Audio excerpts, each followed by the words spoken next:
Well Connected AZ. This is episode 16. Sweet. 16. Your lucky number. So I'm here with.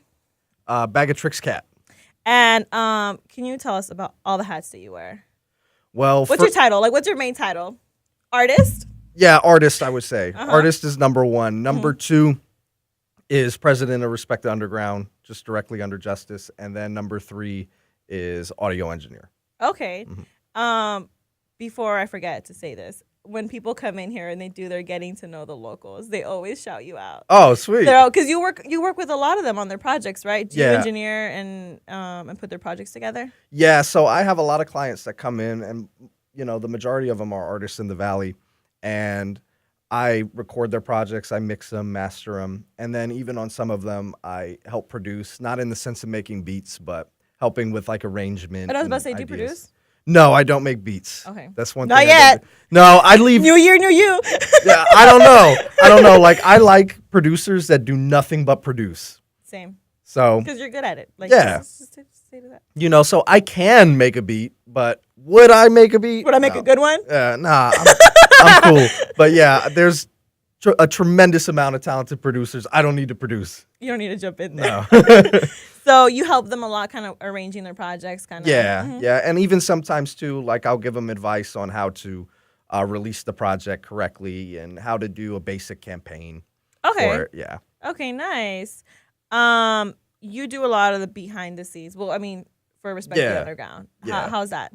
Well, it's crazy because I started off as just registering like any artist back in, I think it was 2013. And Justice hit me up. It was just him back then. And he booked me for a couple shows, and they all went really well. And then I started to want to throw my own events, and he took me under his wing, and I've been there for going on 4 years this year. Dang. Yeah. And now I feel like you're in charge of a lot more things. Yeah, slowly but surely. By the second year, I was really doing a lot. Dang. Behind the scenes. So, I mean, I've booked plenty of events, managed many tours.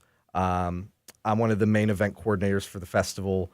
So, yeah, I make sure that everything runs smoothly. So you're on vacation right now after the festival, right? Yeah, sort of.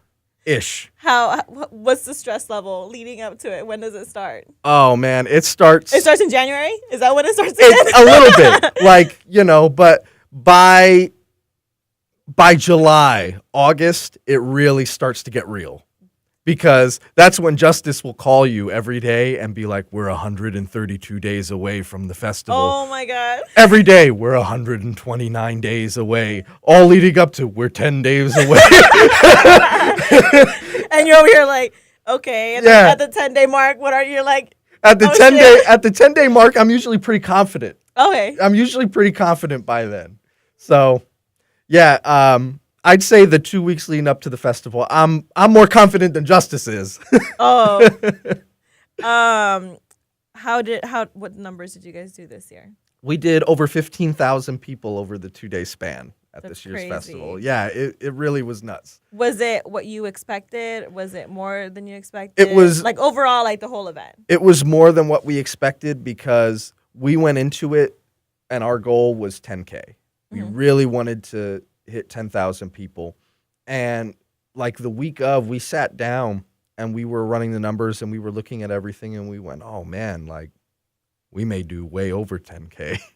And we ended up, doing 5,000 people over that. Awesome. So, I mean, going from the first one, which did like just under 3,000 people, to now it's a tremendous leap. I can't even imagine next year. Yeah, next year, I can't even imagine for next year. I don't know. Like, I don't. I'm gonna start calling you now. Yeah, he's gonna be like, we're 400 days, 450 days away. How were you because you have to make sure everything runs smoothly. How were you with your staff, with everybody, like all the stages? There's so many stages, so many stage managers, there's so many Yeah, so we have walkie-talkies day of events, so that's an easy way to do it. But I do a lot of the work. I believe in working smarter and not harder. Yeah, like, hey, you're... Yeah, so I make sure that everybody that's stage managing, DJing and everything, I collect as many sets as I possibly can for the artists. I make sure the DJs have the sets for their stage and even for other stages. I make sure that everybody has a printout of not only the main schedule for the entire festival, but the schedule for their own stage. Oh, yeah. If there's an issue, with anything, like they can easily find me. I'm usually over I only at saw you like once. Yeah, I'm typically at artist processing and making sure everybody needs to go yeah. where they're supposed to go. And that's where you stay. Yeah, for so most we of can find you. Yeah. Because I'm like, oh, he was just here. Oh, he was. And then Yeah, I typically get like a 1 hour break, to just walk around and see how it's doing. And I mean, I don't get to enjoy the festival like you and most people get to. But if people enjoy it, then that's you. And I get to see it like, for about an hour, I get to walk around and check it out. And I mean, this year, I was blown away by the response that it got. Yeah, So. and it was so dope. It was such a fun, chill event. Like no drama, nothing crazy. Like it was. And so aesthetically, I thought that it was great because I really liked the fact that this year we kept most of it outside. Mm-hmm. And to me, that just feels more like a festival because you had the food trucks, you had a lot of art and vendors, and then the lights. Oh my god, I already love that. Yeah, everybody loved the like alley. Little details. The alley was super decked out, and having the graffiti, like just the aesthetic of it, I felt was the best out of all 5 years that we've done it. So I think that out of the 5 years, it's absolutely the best. That's dope. So back to you. Okay. Your project. Which one? the one that just dropped. Or no, the last one with your collab project. Okay, yeah. So Emerald Nights 2, that came out in June of this year. And yeah, it was an awesome project. But I feel like it's still doing numbers. It did well. Yeah, we charted on Billboard. We hit like 5 separate charts. You say that so chill. Like, oh, we charted. We actually, like, it's really cool. Like, I believe in being humble, but we actually charted like 3 places below West Side Gun. And they're signed to Shady, so. Oh my god. Yeah. And so I think we were like number 22 on the hip hop charts, and they were number 19 or something. So. And how was that? How did that come together? Did you do a lot of the work on it? So we started actually in August of 2017, writing and choosing our beats and stuff, and then slowly but surely we got everything done, and then we shot the music videos, and we basically got all the content and marketing done before it needed to be released, and then we launched the campaign once we had everything. Did you guys do a release show? Yes, we did. We did one over at Monarch Theater. We actually did a tour through the Southwest, and then we ended it. Oh, yes, because I'm like, because you were everywhere, but I don't remember the show that was back here. But you guys did a little, how many? We did, that start? I think we That was did in 10 July? cities. Yeah, we did June. So June. the day the album came out was actually the release show for Phoenix. Oh, that's so dope. Yeah, and then we ended it in Tucson the next night. Dope. And then, I feel like the singles did really well. I feel like the project was well received. And then It charted. a couple months ago, too, we got on the Grammy shortlist for Best Rap Album and Best Rap Sung Collaboration for one of the records I on saw there. that. Oh, see, Humble, another. Oh, we just got a Grammy. Well, we didn't get a Grammy, invited. You guys but got we were invited. one of the 100 albums that was in consideration for a nomination for those categories. Oh, wow. So, yeah, it's cool. And, yeah, we'll be going to the Grammys in February. Oh, So, my God. yeah, I'm pretty excited about it. They need an outfit. Yeah, I'm gonna rent something. I'm gonna rent something because you can't go to the Grammys in a George suit. You know what I'm saying? So like so much positive talk, but like I don't understand like all the haters. I just don't get it. And then like I don't see it because like on my timeline, if I see anything like kind of negative, I'm just like, oh, I don't even know why I'm following this person. I'll just like unfollow or unfriend them. Well, But you don't even know where they come from, and I don't even know who they are. I mean, that's kind of like the point. You know, one of the things that I've noticed is the people that talk negatively on me and Justice and things that we do, the only time anybody pays attention to them is when they do that.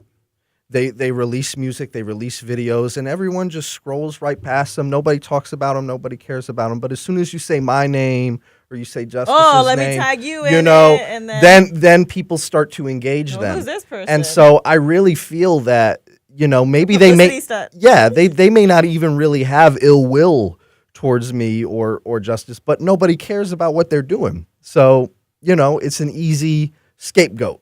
And, you know, it is what it is. Like, we don't sweat them. Back to some more positivity. Okay. What's to come? What's to come? 2019 is going to be a big year, I Are you think. doing another project? Yeah, I'm going to do my first solo project since 2016. Oh, okay. Yeah, and so I'm really excited Mhm. about it.